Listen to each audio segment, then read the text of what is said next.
So big idea by definition is a big blank space, right? And we as human beings are very uncomfortable with big white spaces because it's really hard to figure out where do you start. Sometimes the execution can be where the team stumbles and we need to show them ways. Making sure that you repeat the message over and over. A new idea looks exciting at the beginning, but it can become hard when you don't see the results happening.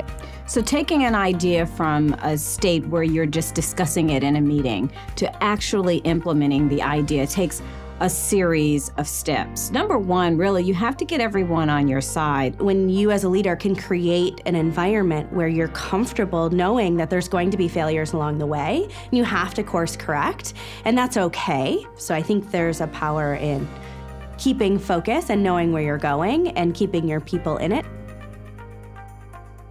If you want people to buy into your vision, it has to be tangible. It has to be something that they can believe in and they understand. I have to put just as much effort into not only the vision, but I have to also put enough effort into teaching them and giving the tools to be able to actually go and practice it. The first thing I always say is pilot test. So you're gathering feedback, you're testing it again, you're gathering more feedback, you're testing it again.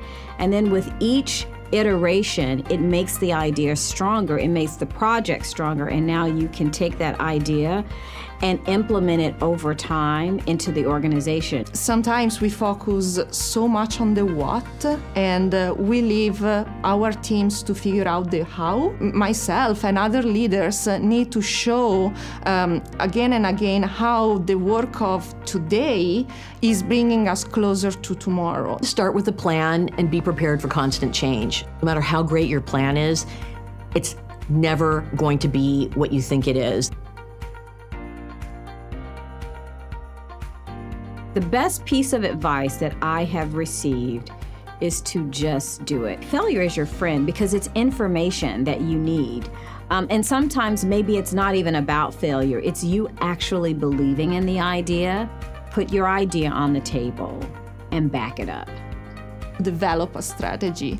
When I moved from individual contributor to manager, I think I forgot initially to just create a strategy. Providing people with a vision is very, very important to execute the day-by-day job. My mother taught me to be bold, and I carry that on even as I help manage and lead my team through change initiatives, because if we're not bold and we can't be fearless and go for it, and if we don't do that, then we'll never achieve anything. When you're in a hole, stop digging. When you're in trouble, admit your mistakes immediately. It's much easier to get out of the ditch than out of the Grand Canyon. It's really about remembering every single day that what we have done, it's one step farther in reaching that future that we dream of. One thing I do like to do, when you're on a team of people with diverse personalities, you have to find out what people want you to do. Just telling someone thank you, I know we say that a lot, oh, just say thank you. It's not actually enough. It's thank you, and this thing that you did, this is how it changed the team. And without you and your presence on this team, we could not have done it. I do a weekly report every week to my people and to the board. And when we hit that, everybody is really happy. Success actually begets success, right? Because it becomes like the giant flywheel. For me, it's about finding fun every day in everything that we do and celebrating even the execution of something that may seem mundane. We make beer, so there's always a reason to celebrate.